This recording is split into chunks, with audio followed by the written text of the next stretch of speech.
Assalamualaikum warahmatullahi wabarakatuh. Halo teman-teman, perkenalkan kami mahasiswa dari Universitas Muhammadiyah Purwokerto, khususnya Fakultas Ekonomi dan Bisnis, Program Studi Manajemen. Pada kesempatan kali ini, kami akan memaparkan materi tentang kelompok rujukan dan perilaku konsumen untuk menyelesaikan salah satu tugas mata kuliah Perilaku Konsumen dengan dosen pengampu Haja Herni Justiana Astuti SEMSI PhD. Pada kesempatan kali ini, izinkanlah kami dari kelompok 4 untuk memperkenalkan anggota kelompok kami. Yang pertama, saya sendiri, Siti Rahayu dengan NIM 2202010084. Teman saya Aditya Bayu Firmansyah dengan NIM 2202010086. Dan teman saya Kurnia Anggi Pratiwi dengan NIM 2202010084. Langsung ke materi pertama yang akan disampaikan oleh saya sendiri. Di sini mungkin dari teman-teman bertanya apa sih kelompok rujukan? Jadi, kelompok rujukan atau kelompok referensi atau referensi group merupakan kelompok acuan di mana individu atau kelompok yang dijadikan rujukan karena memiliki pengaruh nyata terhadap individu. Menurut Samarwan tahun 2011, kelompok rujukan atau referensi adalah sekelompok orang atau seorang individu yang secara nyata dapat mempengaruhi perilaku konsumen. Pengertian kelompok referensi menurut Phillips adalah kelompok yang memiliki fungsi sebagai referensi bagi seseorang dalam mengambil keputusan pembelian dan konsumen. Selanjutnya, jadi dari ketiga pengertian tersebut dapat disimpulkan bahwa kelompok referensi dapat didefinisikan sebagai individu atau kelompok yang mempunyai fungsi sebagai referensi seseorang di dalam menentukan konsumsi dan keputusan pembelian, serta sebagai dasar pertimbangan dalam berperilaku. Selanjutnya, di sini saya akan menjelaskan jenis-jenis kelompok rujukan. Untuk kelompok rujukan sendiri terbagi menjadi 6 jenis. Yang pertama yaitu keluarga, yang kedua teman sebaya, ketiga sosial formal, keempat kelompok belanja, kelima kelompok kerja, dan keenam kelompok tindakan konsumen. Langsung ke kelompok rujukan yang pertama yaitu keluarga, di mana keluarga tergolong dalam kelompok primer yang memiliki peran penting dalam sosial keanggotaannya terhadap perilaku konsumen dalam konsumsi suatu produk. Selanjutnya yaitu teman sebaya. Kelompok teman sebaya atau persahabatan tergolong ke dalam kelompok informal. Konsumen membutuhkan hubungan sosial, salah satunya melalui persahabatan. Next. Oke, yang ketiga di sini adalah kelompok sosial formal. Dalam masyarakat terdapat satu kelompok formal, misalnya kelompok posyandu, di mana di dalamnya terdapat balita, remaja, lansia, perkumpulan olahraga, arisan, PKK, keagamaan, dan lain sebagainya. Selanjutnya, yang keempat adalah kelompok belanja. Kelompok belanja termasuk ke dalam kelompok informal dan kelompok primer. Kelompok ini berbelanja dalam waktu yang sama, misalnya terdiri atas 2 orang atau lebih. Nah, yang kelima adalah kelompok kerja. Dalam beberapa instansi pemerintah, kelompok kerja terbentuk secara formal, mengikuti pembagian kerja, pada umumnya sesuai dengan bidang atau aspek fungsionalnya. Yang terakhir yaitu kelompok tindakan konsumen, di mana konsumen yang kecewa dalam pembelian produk memerlukan sebuah kelompok yang akan membantunya ketika dirugikan oleh produsen. Perlindungan konsumen semakin ditingkatkan dengan cara dikeluarkannya Undang-Undang Perlindungan Konsumen Nomor 8 Tahun 1999 untuk melindungi kepentingan konsumen. Pemerintah mengakui adanya perlindungan konsumen swadaya, masyarakat yang diharapkan aktif dalam mewujudkan perilaku konsumen. Selanjutnya materi tentang tipe pengaruh yang dimiliki kelompok rujukan menurut Peter dan Olson akan disampaikan oleh teman saya Adit. Kepada Adit, persilakan. Ya, saya akan tipe-tipe pengaruh yang dimiliki kelompok rujukan menurut Peter dan Olson 2014. Terdapat 3 tipe pengaruh kelompok referensi Pradipta 2017. Yang pertama, pengaruh kelompok referensi situasional, meneruskan informasi bermanfaat kepada konsumen perihal dirinya sendiri, orang lain, atau aspek lingkungan fisik seperti produk, jasa, dan toko. Yang kedua, pengaruh kelompok referensi utilitarian terhadap perilaku efeksi dan kognisi konsumen terjadi saat kelompok referensi mengontrol ganjaran dan hukuman yang penting. Yang ketiga, pengaruh kelompok referensi ekspresif nilai mempengaruhi konsep diri orang lain sebagai satuan kultural, kelompok makna kultural preferensial mengandung sekaligus membentuk kepercayaan nilai norma perilaku gaya hidup. Yang selanjutnya, indikator kelompok rujukan. Yang pertama, informasi dan pengalaman. Orang yang mempunyai pengalaman langsung dengan suatu produk atau jasa atau dengan mudah dapat memperoleh informasi yang lengkap mengenai hal itu.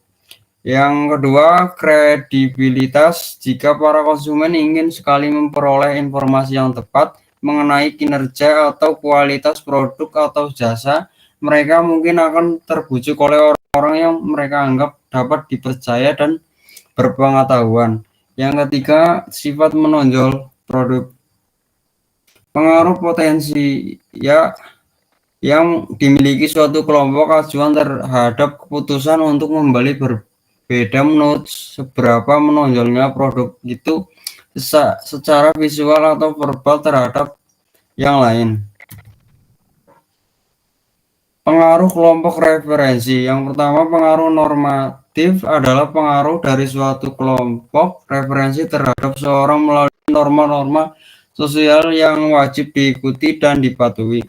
Yang kedua, pengaruh ekspektasi nilai kelompok referensi menggunakan fungsi sebagai pembawa ekspresi nilai untuk mempengaruhi seseorang. Yang ketiga, pengaruh informasi kelompok referensi yang memiliki kepercayaan tinggi bagi konsumen dapat mempengaruhi pilihan produk atau merek dari seorang konsumen. Yang selanjutnya dijelaskan oleh Mbak Anggi.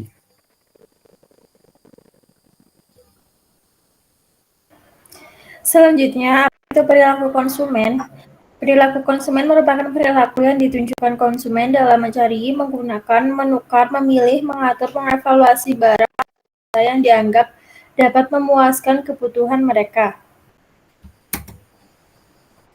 Faktor-faktor yang mempengaruhi perilaku konsumen ada 4. Yang pertama, faktor budaya, faktor sosial, faktor pribadi, faktor psikologis. Yang pertama, faktor budaya, yaitu kebudayaan merupakan perilaku yang paling mendasar dan penentu keinginan untuk mendapatkan preferensi nilai, perilaku, dan persepsi dari lembaga penting lainnya. Yang kedua, faktor sosial. Faktor sosial terdiri dari kelompok referensi, peran, status, dan keluarga. Yang ketiga, faktor pribadi. Faktor pribadi diartikan sebagai karakteristik psikologis seseorang yang berbeda dengan orang lain yang menyebabkan tanggapan yang konsisten dan bertahan terhadap lingkungan. Yang keempat, faktor psikologis. Faktor psikologis sebagai bahan dari pengaruh lingkungan di mana ia hidup pada waktu sekarang tanpa mengabaikan pengaruh di masa lalu atau antisipasinya pada waktu mendatang.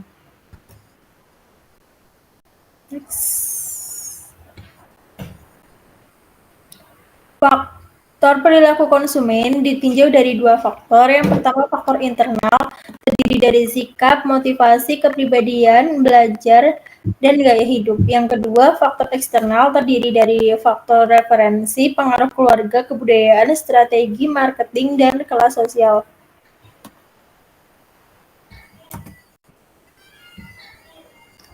Selanjutnya ada peran dalam proses pengambilan keputusan pembelian. Proses pengambilan keputusan adalah seleksi terhadap 2 pilihan atau lebih. Dengan perkataan lain, pilihan alternatif harus tersedia bagi seseorang ketika mengambil keputusan. Diperjelas oleh pendapat Sumarwa tahun 2011. Berpendapat bahwa keputusan pembelian adalah keputusan mengenai apa yang akan dibeli, apakah membeli atau tidak, kapan membeli, di mana membeli, dan bagaimana cara membelinya, menurut Putra 2017. Next. Tahap keputusan pembelian konsumen. Yang pertama, pengenalan masalah. Secara sederhana, sebelum pembelian terjadi, pelanggan harus mempunyai alasan untuk berpikir bahwa apa yang mereka mau atau apa yang mereka cita-citakan berbeda dari apa yang sudah mereka miliki. Yang kedua, pencarian informasi. Begitu pelanggan mengenal masalah yang dia miliki, dia akan memulai untuk mencari informasi karena mereka ingin mendapatkan solusi dari masalah yang dia miliki. Yang ketiga, evaluasi beberapa alternatif terhadap tahap ini meliputi 2 tahap, yaitu menetapkan tujuan pembelian dan menilai serta mengadakan seleksi terhadap alternatif pembelian berdasarkan tujuan pembeliannya.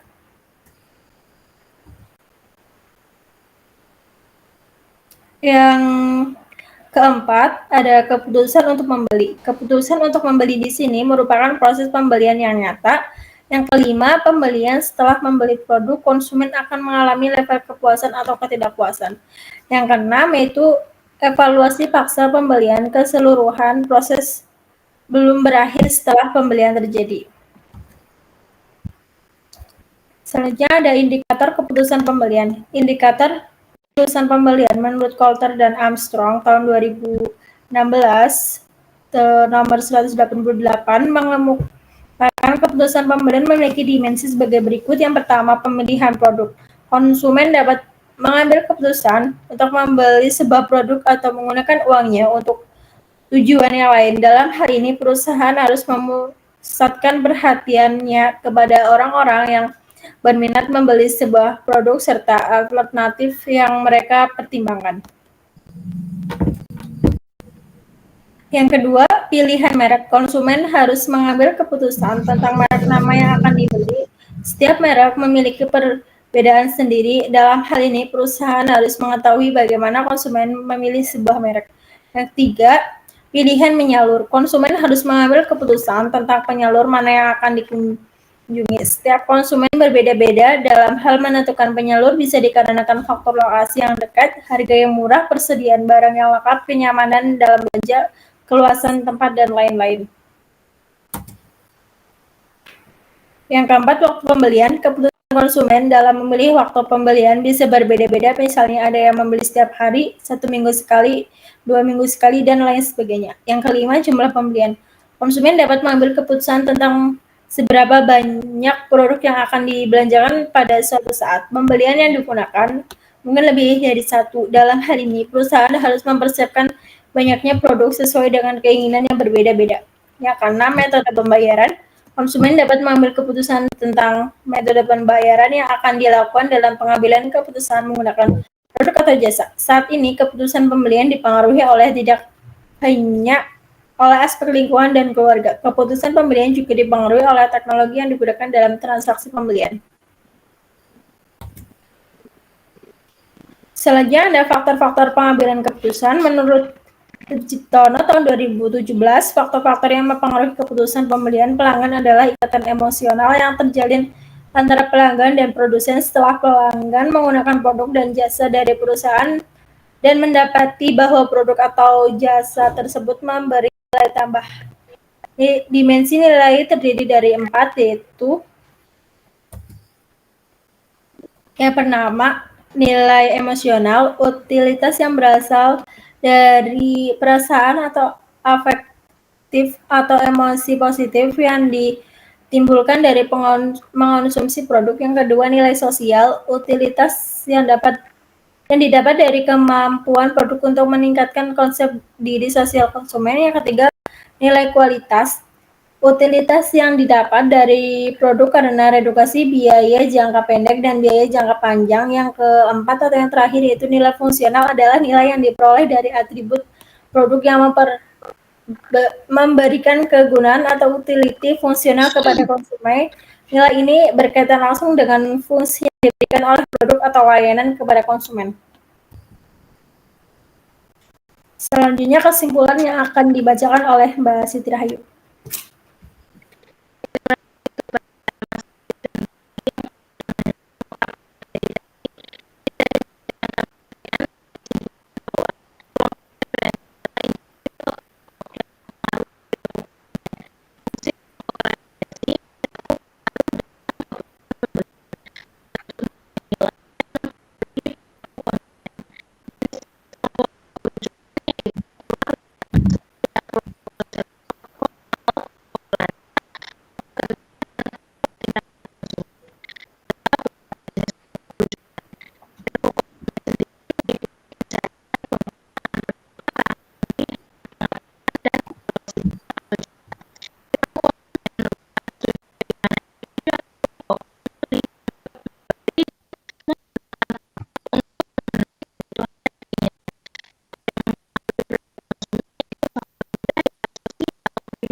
masalah